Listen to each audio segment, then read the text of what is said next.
नमस्कार, आप देख रहे हैं चैनल न्यूज। मैं नैन्सी मिर्जा। देखते हैं सुबह की 10 ताजा खबरें। ताजमहल परिसर में पाकिस्तान जिंदाबाद का लगा नारा, सुरक्षा कर्मियों ने घेर कर पीटा। शाहजहां के उर्स के मौके पर ताजमहल में एंट्री फ्री कर दी गई। इससे भारी भीड़ उमड़ी और अफरा तफरी मच गई। इसी दौरान कुछ शरारती तत्वों ने भारत के खिलाफ और पाकिस्तान के पक्ष में नारेबाजी शुरू कर दी। नारेबाजी होते ही हड़कंप मच गया। सुरक्षा कर्मियों ने तत्काल नारे लगाने वालों को पकड़ा और घेर कर उनकी पिटाई की। मंगलवार को ताजमहल जाने लगी सड़कें सैलानियों से लबालब थी। हर गली में भीड़ दिखाई दे रही थी। भीड़ के कारण स्मारक परिसर में तो पैर रखने की जगह नहीं बची। भीड़ इतनी की चेकिंग तो हो तो कैसे। सुरक्षा कर्मियों ने अपनी सहायता को वॉलंटियर्स लगाए पर वे भी फेल हो गए। यूक्रेन में तिरंगा लेकर पाकिस्तानी भी बचा रहे हैं जान। यूक्रेन में तिरंगे के साए में आकर पाकिस्तानी छात्र भी अपनी जान बचा रहे हैं। कई पाकिस्तानी भारतीय झंडा लगे वाहनों में चढ़कर यूक्रेन बॉर्डर तक पहुंचे। यूक्रेन से बिहार लौटे एक छात्र राशिद इरफानी ने वहां के हालात बयां करते हुए बताया है कि उन्होंने कई पाकिस्तानी छात्रों को जान बचाने के लिए भारतीय झंडा लगे वाहनों में सवार होते देखा। इरफानी ने मीडिया को बताया है कि उसके कई दोस्त अभी भी यूक्रेन में फंसे हुए हैं। वे लगातार मदद की गुहार लगा रहे हैं। इरफानी के मुताबिक पाकिस्तानी छात्र भी भारतीय झंडा लगे वाहनों में चढ़कर यूक्रेन बॉर्डर तक पहुंच रहे हैं। रोमानिया के एनजीओ के द्वारा रिफ्यूजियों के बेहतर प्रबंधन कर रहे -5 डिग्री तापमान में वे सभी लोगों के खाने पीने और गर्म कपड़ों की व्यवस्था में लगे हैं। 200 भारतीय छात्रों को लेकर हिंडन पहुंचा ग्लोब मास्टर। रूस यूक्रेन के बीच छिड़ी जंग में वहां कई हजार मेडिकल की पढ़ाई करने गए भारतीय छात्र फंस गए, जिन्हें लाने के लिए बुधवार सुबह 4 बजे वायुसेना के विमान ग्लोब मास्टर ने हिंडन में रोमानिया के लिए उड़ान भरी थी। 200 भारतीयों को लेकर बुधवार देर रात करीब 1:30 बजे ग्लोब मास्टर हिंडन एयरबेस पहुंच गया। भारतीय नागरिकों का एक केंद्रीय रक्षा राज्य मंत्री अजय भट्ट ने स्वागत किया। विदेश मंत्री एस जयशंकर ने बुधवार देर शाम ट्वीट इंडियन एयरफोर्स समेत 9 फ्लाइट हंगरी, रोमानिया, स्लोवाकिया और पोलैंड से दिल्ली पहुंचने की जानकारी दी। इसके अलावा उन्होंने 6 अन्य फ्लाइट के जल्द उड़ान भरने की जानकारी दी थी। उन्होंने ट्वीट में बताया है कि कुल 3000 भारतीयों को लाना है। भारत सरकार की ओर से यूक्रेन में फंसे भारतीयों को निकालने के लिए ऑपरेशन गंगा चलाया जा रहा है। इंडियन एयर फोर्स के अधिकारी ने बताया है कि अब तक यूक्रेन से लोगों को वापस लाने के 4 उड़ानें शुरू की गई हैं। गाजियाबाद पीएनबी के लॉकर में रखे 65 लाख के गहने चोरी। गाजियाबाद के थाना सिहानी गेट इलाके में स्थित पंजाब नेशनल बैंक की एक ब्रांच में हेराफेरी के अनोखा मामला सामने आया है। बैंक के एक लॉकर में रखी गई करीब 65 लाख रुपए की ज्वेलरी पर किसी ने हाथ साफ कर दिया, लेकिन किसी को इसी की भनक तक नहीं लगी। यहाँ तक कि बैंक कर्मचारी भी इससे अंजाम बन रहे हैं। अब बैंक कर्मचारियों पर मुकदमा दर्ज किया गया है। दरअसल अशोक नगर निवासी प्रियंका गुप्ता का खाता पिछले 20 वर्षों से सियानी गेट थाने के नेहरू नगर इलाके में पंजाब नेशनल बैंक की एक शाखा में खुला था। प्रियंका गुप्ता ने इसी बैंक के लॉकर में अपनी ज्वेलरी रखी थी। इसकी कीमत करीब 65 लाख रुपए बताई जा रही है।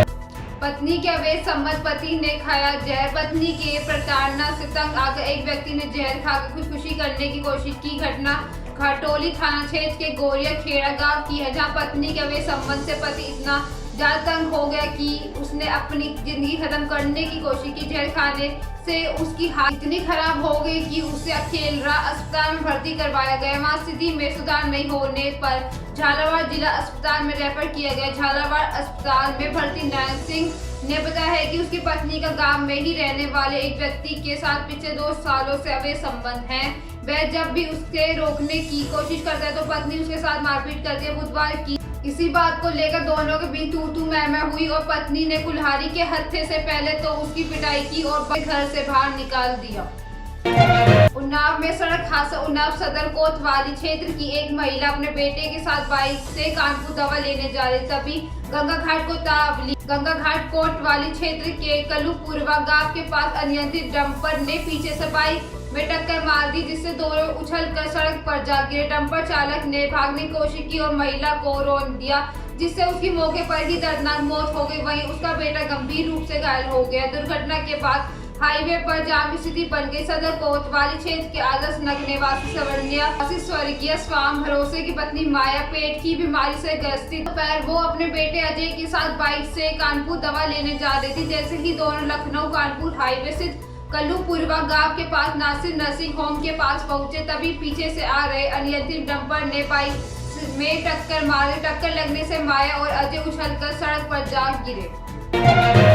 7 वर्ष के बेटे समेत खुद को लगाई आग। आगरा में थाना डोकी क्षेत्र के गांव जयनगर में एक महिला ने खुद के और अपने बेटे के ऊपर पेट्रोल छिड़ककर आग लगा ली। चीख पुकार मचने पर पड़ोसियों ने कमरे का दरवाजा तोड़कर उसे बाहर निकाला। दोनों को एम्बुलेंस से उपचार के लिए आगरा भेजा गया। मौके पर पुलिस पहुंचकर घटना की जानकारी जुटा रही है। महिला ने क्रय क्लेश के चलते यह आत्मघाती कदम उठाया। बता दें कि थाना डोकी के क्षेत्र जयनगर में रहने वाली 30 वर्षीय रजनी देवी पत्नी शिवदत्त का परिवार में आज झगड़ा हो गया। कुछ देर बाद उसने अंदर से कमरा बंद कर लिया और अपने ऊपर तथा 7 वर्ष के बेटे हिमांशु के ऊपर पेट्रोल छिड़ककर आग लगा ली। आग के चलते हुए दोनों चीखने लगे तो आवाज सुनकर पड़ोसी दौड़े चले आए। आनन फानन में कमरे का दरवाजा तोड़ा गया। मथुरा में महिला के विवाद में चली गोली। मथुरा के थाना मगोरा क्षेत्र के शख्स की गोली मारकर हत्या कर दी गई। मोहल्ले के महिलाओं के बीच हुए विवाद में फायरिंग हो गई। इस फायरिंग में एक व्यक्ति की गोली लगने से मौत हो गई। हत्या की वारदात की जानकारी मिलने पर पुलिस मौके पर पहुंच गई।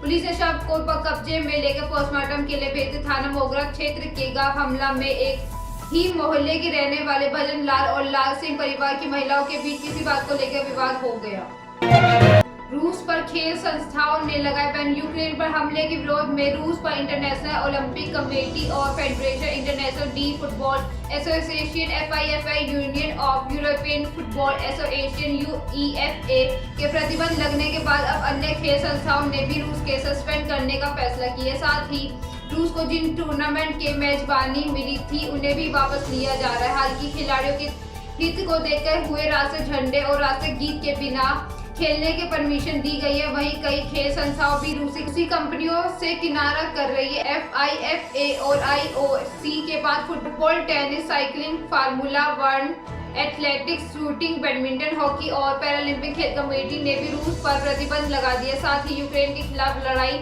में साथ दे रहे बेलारूस के खिलाफ भी कार्रवाई की जा रही है। सोनू सूद ने यूक्रेन में फंसे भारतीय छात्रों की मदद की। रूस यूक्रेन के बीच जंग जारी है। यूक्रेन में इस वक्त भी हजारों भारतीय छात्र फंसे हुए हैं। इस हालात में एक्टर सोनू सूद एक बार फिर मसीहा बनकर वह छात्रों की मदद की है। यूक्रेन में लौटे कई छात्रों ने बताया है कि कैसे युद्ध के हालात के बीच सोनू और उनकी टीम ने भी छात्रों की मदद की। हर्षा नाम की छात्र ने बताया है कि हम यहाँ कीव में फंसे हुए। सोनू सूद सर और उनकी टीम ने हमें यहाँ से निकालने की मदद की। हम लोग कीव के लिए निकल गए हैं जो कि एक सेफ जगह है। वहाँ से हम भारत के लिए आराम से पहुँच जाएंगे। वहीं चारू ने बताया है कि कीव से निकल रही हूँ। सोनू सर ने सही समय पर हेल्प की। कुछ समय बाद हम लवीव पहुँच जाएंगे। वहाँ से हम आज रात पोलैंड बॉर्डर क्रॉस करेंगे। आपका बहुत बहुत धन्यवाद। आपने और आपकी टीम ने हमें एक नई उम्मीद दी है। ये थी सुबह की 10 ताजा खबरें। ऐसी अपडेट्स के लिए बने रहे हमारे चैनल को लाइक करें, कमेंट करें एंड सब्सक्राइब करना ना भूलें। धन्यवाद।